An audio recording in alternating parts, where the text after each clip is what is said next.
الحمدللہ وہاں پہ بھی یہ منظر رہا کہ ایک پولیس والا بچوں کو سنبھال رہا ہے, ایک پولیس والا باہر گیٹ پہ روک دیا ساروں کو روکنے کے لیے, ایک پولیس والا محبت سے بیان لے رہا ہے. الحمدللہ اللہ کا کرنا یہ ہوا کہ ایک پولیس والا ہم کو بولتا ہے اب یہ جو تم نے بیان لیا اس کی آئی ٹی رپورٹ ڈال کے تم اس کا آئی ٹی سے انفارمیشن لے کے آر ٹی آئی کے تحت پوری انفارمیشن لے لو, تمہارے ڈاکومنٹس بنانے میں کام آئی. وہاں سے ڈاکومنٹس میرے ابا کی مدد سے چالو ہوئے بننا. اب تک میں کیا سوچ رہا تھا کہ میرے ابا کی عزت, میرے امی کی عزت, میرے رشتہ داروں کی عزت, اللہ سبحانہ تعالیٰ یہاں ایک بات سمجھا دیا, سب سے زیادہ محبت تمہیں اللہ سے کرنی ہے, اس کے بعد تمہیں سب سے کرنی. اگر تم نے اس کے ساتھ کسی اور سے زیادہ ایموشنل اٹیچ ہوئے وہیں سے تمہاری آزمائش آئے گی. تو یہ چیز بڑی مشکل سے سمجھ میں آئی. جب تک میں میرے ابا ہیں, میری ماں ہیں, ان کے حقوق ہیں, ان کے ساری چیزیں ہیں, یہ سب چل رہا تھا. بے شک حقوق ہے, اسلام کبھی نہیں کہتا رشتہ توڑنے کو, بٹ وہ بار بار رشتہ توڑ رہا ہے. رشتہ تو توڑ رہا ہے, شرط رکھ رہا ہے. اسلام شرط نہیں رکھ رہا. میں نے ایکسیپٹ کیا, آپ کرنا کرو مت کرو, میں آپ کی پوری طرح خدمت کروں گا, پر اس چیز کو نہیں سمجھ رہا ہوں. تو ایک ایموشنز, آج بھی اگر ایموشن سے زیادہ اگر ہم لوگوں کو زیادہ ترجیح دیتے ہیں, آج بھی ہم مسلمان ہونے کے باوجود, تو اللہ سبحانہ تعالیٰ مشرکوں کے بارے میں پہلے ہی فرما چکا ہے کہ یہ لوگ دنیا پسند ہوتے ہیں, یہ لوگ خواہش پسند ہوتے ہیں, یہ تو چاہتے ہیں تمہیں جب تک کہ تمہیں اپنے الٹے پیر نہ پھیر دیں تمہارے پیچھے سے نہیں ہٹیں گے. پھر الحمدللہ اسلام ایکسیپٹ ہونے کے بعد پھر لوگوں کو دعوت تبلیغ کا کام چلا, اور اس بیچ یہ سمجھ میں آیا کہ مجھے کرنا کیا ہے. فائنلی الحمدللہ میری جاب چلی گئی 2015 میں, الحمدللہ بولتا ہوں, کیونکہ بڑا مشکل وہ مجھے جھیل رہے تھے. اس کے بعد انہوں نے کہا کہ ہم اپنا, میں نے کہا سر کیوں چلی گئی جاب, ذرا مجھے بتائیں گے. تو بولتے ہیں ہمارا ایک ڈائمنڈ ہے وہ چلا گیا مگر ہم مجبور ہیں. وشو ہندو پریشد, RSS سب کے فون آتے تھے, کوئی لوگ مجھے دھمکانے آتے تھے. چونکہ میں بلانگ کرتا ہوں, بتانا بھول گیا, میں بلانگ کرتا ہوں جین مذہب سے, جین دگامبر, جہاں کے منی برہنہ گھومتے ہیں, اس مذہب سے بلانگ کرتا تھا. وہ منی, ان سے ڈیبیٹ ہوتی تھی, ڈسکشنز ہوتے تھے, بہت ساری چیزیں ہوتی تھی. بٹ میری امی بار بار نئے منیوں کے پاس لے کے جاتی تھی, اور یہ ہر بار کہتی تھی کہ ان کو نہیں آتا, ان کو کم آتا ہے, تو ان کو دوسرے کے پاس لے کے جائیں گے. جب میں اسلام ایکسیپٹ کیا, اسلام ایکسیپٹ کرنے کے بعد سب سے پہلے میں نے توحید ایکسیپٹ کی. توحید ایکسیپٹ کرنے کے بعد میں نے کہا کہ یار یہ توحید سمجھ میں آ گئی, مگر ایسا سمجھ میں قرآن حق ہے, قرآن کیسے نازل ہو گیا اپنے آپ, کوئی محمد صلی اللہ علیہ وسلم آ کے کل کو بولتے ہیں تو میں تمہارا رسول ہوں. اس کی تحقیق کے لیے جب میں اسلام ایکسیپٹ کر لیا, بنیا تھا میں نے کہا اگر یہ حق ہے تو پہلے اسلام قبول کر لو, بعد میں ایسا نہیں ہوگا, کیول غفلت کی بات ہے. تو جب میں اسلام ایکسیپٹ کیا, پھر میں ہندوازم کی کتابیں پڑھا, پھر جینزم کی کتابیں پڑھا.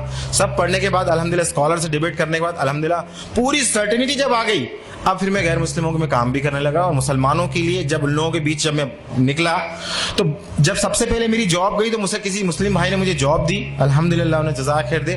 مگر 1 مہینے بعد وہ جاب چلی گئی.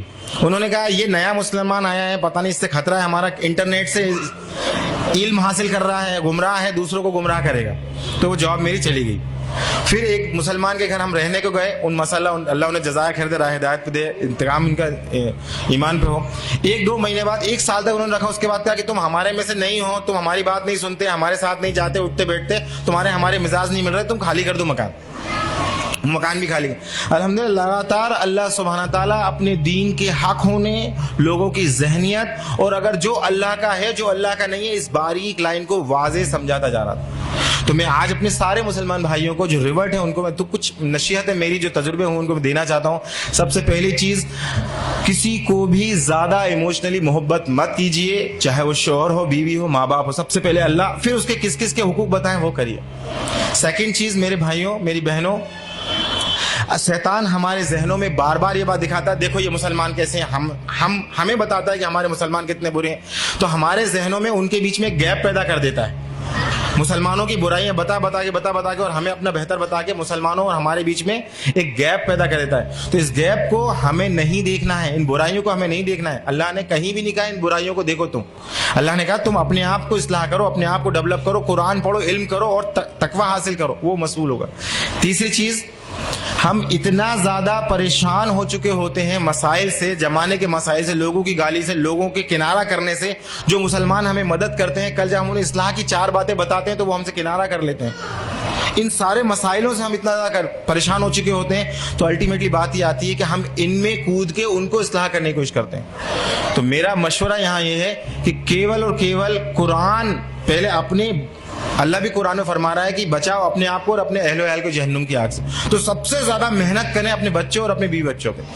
کیوں؟ کیونکہ میری اہلیہ مجھ سے پوچھتی ہے کہ مجھ سے کہتی ہے کہ مجھے فکر اپنی تھی کہ اپنا ہم جو کر رہے ہیں ٹھیک ہے، مگر مجھے خوف اس بات کا ہے کہ میرا بیٹا جہنم نہ چلا جائے، میں اس کی کیا تیاری کر دوں، کیونکہ یہ بھی ایک ایسا مسلمان بن جائے گا جن مسلمانوں کو دیکھ رہا ہے.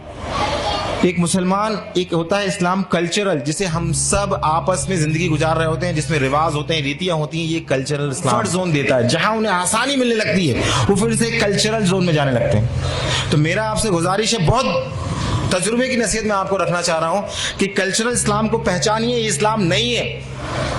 جن ریتی رواجوں کو آج مسلمان فالو کر رہے ہیں وہ اسلام نہیں ہے. اسلام وہ ہے جو اللہ نے دیا، جس کا دین مکمل نبی صلی اللہ علیہ وسلم کر کے اسی کو پہچانا، اسی پہ چلنا. یہ کمپیریزن. اور لاسٹ میں آپ سے بول رہا ہوں، مسلمانوں کے لیے ہمیں کیا کرنا ہے؟ ہمیں کرنا الحمدللہ ہمارے جو مسلم بھائی ہیں ان کے لیے کیول خود قرآن کی تربیت لیں اور ان کو قرآن ایک آیت سیکھیں، ان کو ایک آیت سکھائیں اور سکھائیں، اور اپنے آپ لوگوں کو جو ریورس بھائی ہیں ان کے لیے کیا بہتر سے بہتر کر سکتے ہیں وہ کریں. آخری میں بات تھی کہ میرا کیا خواہش ہے. الحمدللہ بھوپال سے میں چاہ رہا تھا، الحمدللہ میں بھوپال کا رہنے والا ہوں، اور چونکہ مسائل وہاں اتنے زیادہ بڑھ گئے، جاب چلی گئی، کسی نے مجھے مشورہ دیا آپ یہاں پر آ کے کریے کام. الحمدللہ آپ کے لیے کوئی مسئلہ نہیں ہے. اللہ نے یہاں پہ پروفیسر کی جاب دلا دی، اللہ نے ویل سیٹل گھر کر دیا، ہجرت کی برکتیں دکھائیں، ایمان اتنا بڑھا ہے اللہ نے الحمدللہ. تو میں چاہ رہا تھا کہ کوئی ایک ادارہ ایسا ہوتا جو کیول ریورٹس کے لیے کام کرتا. کچھ ادارے ہیں جو دعوت کے کام کرتے ہیں، مگر دعوت کے بعد کیا، ان کی تربیت کا کیا، ان کے مسائل کا کیا. تو میں ایون حیدرآباد میں بھی 2-2.5 مہینے میں سوچ رہا تھا، ڈھونڈ رہا تھا کہ کہیں کچھ ایسا ہو. اللہ کا کرنا ہوا، کچھ ایک ہفتہ بھی نہیں ہوا مجھے پتا چلا الحمدللہ ایک ایسے لوگ ہیں، آرگنائزیشن کا بھی نہیں پتا تھا، ایسے لوگ ہیں جو کام کر رہے ہیں. اللہ سبحانہ تعالیٰ ان کی معاملات کو قبول کرے، انہیں خوب دنیا اور آخرت میں نوازے. یہ بہت بڑا، واقعی بہت بڑا کام ہے، کیونکہ یہ مسائل وہ لوگ نہیں سمجھ سکتے جو ریورٹس، جو جن چیزوں سے گزر کے آ رہے ہوتے ہیں. اللہ انہیں توفیق دے مزید.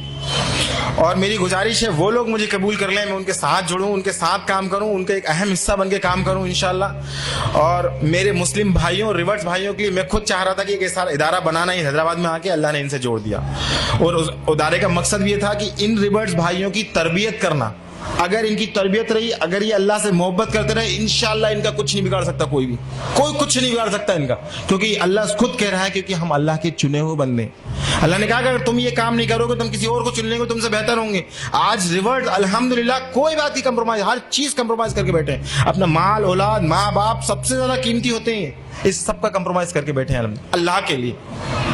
اور آج میں ان کو بھی ایک خوف والی بات بتا رہا ہوں ریورٹس کے لیے کہ اگر وہ مسلم کلچر میں آ گئے، مطلب ایک ریتی رواجوں میں پھنس گئے، اگر اس کو برا لگ رہا، اس کو برا لگ رہا، اس کو برا لگ رہا، اللہ کی پرواہ نہیں کر رہے، تو وہ بھی ویسے ہی ہو جائیں گے جس کو اللہ نے کہا کہ ان کو ہٹا کے نئی قوم لے کے آؤں گا.